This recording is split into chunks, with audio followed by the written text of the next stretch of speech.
What's going on, Big Blue Nation? Your boy Big Blue Steph back at you with another video. This one the day after our loss to the Miami Dolphins. Oh, man, that was a tough one to watch again. Um, it's hard to really take anything away from that game other than when will this ever end? Um, So probably not our biggest fear, but one of our fears is how long can Daniel Jones last behind this line? You know, snap the ball. Second and a half later, he's getting rocked to the ground.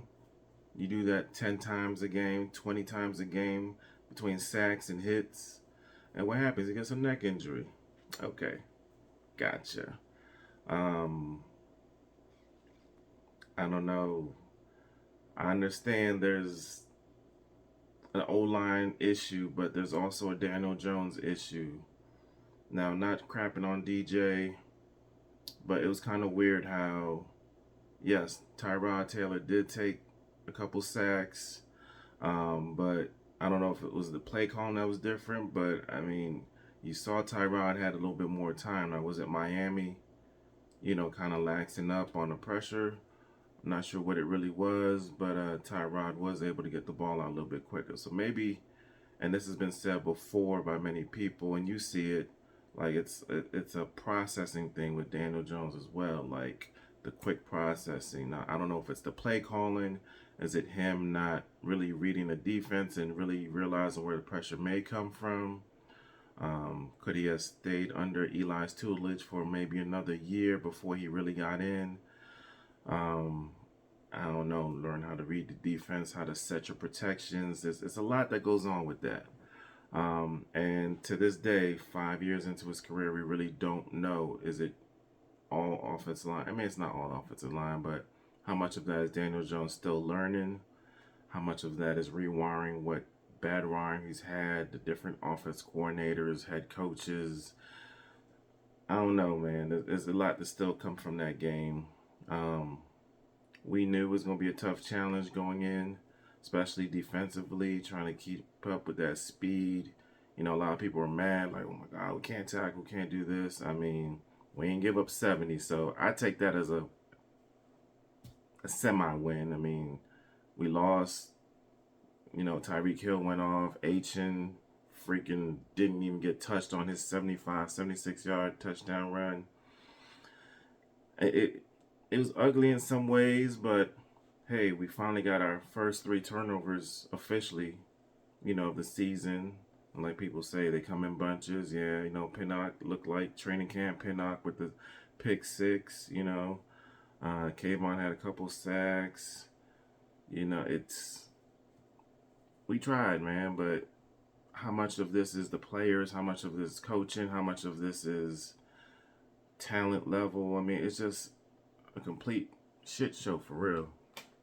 Um, it's tough to watch as a Giants fan and to know that 5 games into our season, we really are starting to look like we did a couple years ago when it's like, oh, we're in October. Looks like we need to start scouting at the NCAAs and see who our possible draft pick could be or where we'll fall, what quarterbacks are out there again, um, any tackles, any guards, maybe another linebacker, some corners. It's the same stuff warmed over, man, for real. Um, it's just tough to watch, man. It's tough to digest. You're watching this and that. You're looking at other teams. Other teams have played the same teams. You're like, they could do this, they could do that. Keeping that thought in mind, this is for y'all Cowboy fans, like the ones that like to throw salt in the wound and, talk smack and this and that. If we really want to play it like that, I mean, the Cowboys last night lost, 42-10 to San Francisco after, how many days off did y'all get with a full offensive line? Like, y'all, first time they played in how long? And here we came. Yeah, we lost to San Fran too, but we lost 30-12 with a makeshift O-line, no Saquon. Not that any loss is really any better than, but I mean, for those Cowboys like to talk smack and say this and we're gonna do that and do this, and what did y'all do against them San Francisco 49ers? Let alone y'all lost to freaking Arizona. I mean, y'all didn't even put up. We put up 31 on them. Hey, that I don't know how the hell we did that, but we did, and y'all lost them. Y'all ain't even scored 20, so that's for y'all Cowboy fans who like to talk smack. We gonna do this, we gonna do that. You know, a little brash. You know, I got a couple people that come at me. You know, and it's like, hey, you worry about being a Cowboy. Don't worry about what we doing in Giantsville. We trying to figure that out, but we figure it out on our own. We don't need y'all input. But yeah, I don't know. It's tough to watch, man. Like, you go in there as a Giants fan. If you're a true Giants fan, you go in there with the hope that, yeah, you know, something's gonna turn. You know, we get that pick six, and we're like, man, we right back in this 14-10. You know, if we could string up a couple more, you know, offensive plays, hopefully we can score some offensive touchdowns, run the ball, you know, try to keep the pressure off our passing, you know, our passing attack. It's, I don't know, it's like, what do you do? But again, they come right out in the second half. They scored it was just, it's just a letdown. Like, you just beat down, and we got 12 more weeks of this. Now, granted, after next week we play Buffalo. After that, our schedule gets easier.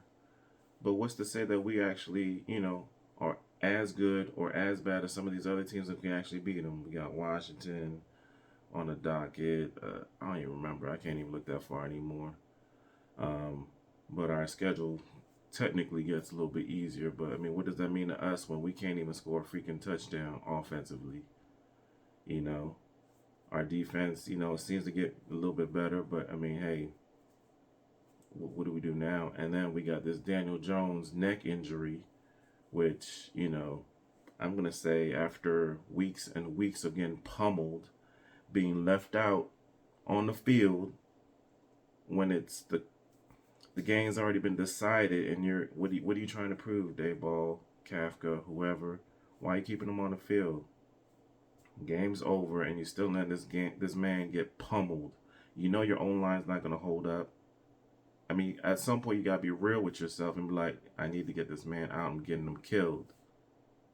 You don't think 5 weeks again, blasted, blindsided, quadruple tackled, him sprinting, he don't slide right, he don't avoid hits. You don't think that's gonna add up? Sometimes you gotta protect the player from themselves, coach. Seriously. You don't think all them hits added up and all of a sudden, like, he took that one blindside, you know, pummeling, and next thing you know, he got this neck injury. You saw what happened last time. He missed 6 games. He only missed 6 games only because that was towards the end of the freaking season. He didn't get cleared till August. Are we willing to chance that again on your $160 million, $40 million a year quarterback? Does that make sense, Dayball? Come on now. I know you say I put that on me. You really need to start putting it on you. Like, protect your interests if that's what you really want. Y'all took a year to figure out if he was your quarterback. You and Shane decided he's the one we want to go with going forward. Protect him. Plain and simple. Yeah, we understand Andrew Thomas has been injury prone. He hasn't been there since Dallas, the Dallas game, right? So why not make a little bit more concerted effort in your game plan to run the ball more, and not these little trick plays that you swing out, you know, wide, and you know your offensive lineman can't get out there. You're running a semi-zone scheme. I don't know what y'all even want to call it. 3-yard loss, putting you in obvious passing downs. Run straight up the middle. You see what happens when Breida runs up the middle. Brightwell is pretty strong up the middle. Eric Gray is, you know, fairly decent. I mean, if you just make a true effort to really run the ball. I mean, if that's what you got to do, like you did with Saquon the first 8-9 games of last season, slow the game down, run as much as you can. You know, that's what you got to do. You can't just keep thinking, oh, I'm going to drop back, you know, shotgun, 7-step drop, whatever it is, and you think, oh man, we're gonna have time to, for Daniel to read the field. He's not reading the field. One, his mental clock is all effed up. Two, he ain't got no confidence in his O line. He breaks the pocket like that because he already knows, if I have 1 second, I don't see nothing, I'm running. I'm just gonna run. He got no confidence. Tyrod doesn't have that yet. That's why he looked like he did the last couple drives of the game. He knew, it was like, all right, I could probably escape for a little bit, look downfield real quick. He found Waller a couple times. I think he found Slayton. Daniel Jones, he's a wrecked quarterback again. And I've said this before, I may not put it on video, but he's starting to look like Derek Carr. He's going to get that Derek Carr syndrome. Remember from Houston, led the league in sacks, like I think his rookie year or whatever it was, 100 sacks or whatever. Never really recovered in his career. Became Eli's backup late in his career. What are we supposed to do? Keep wrecking this quarterback? We just got him fixed from the Joe Judge era and the freaking Jason Garrett era. Now you breaking him again mentally?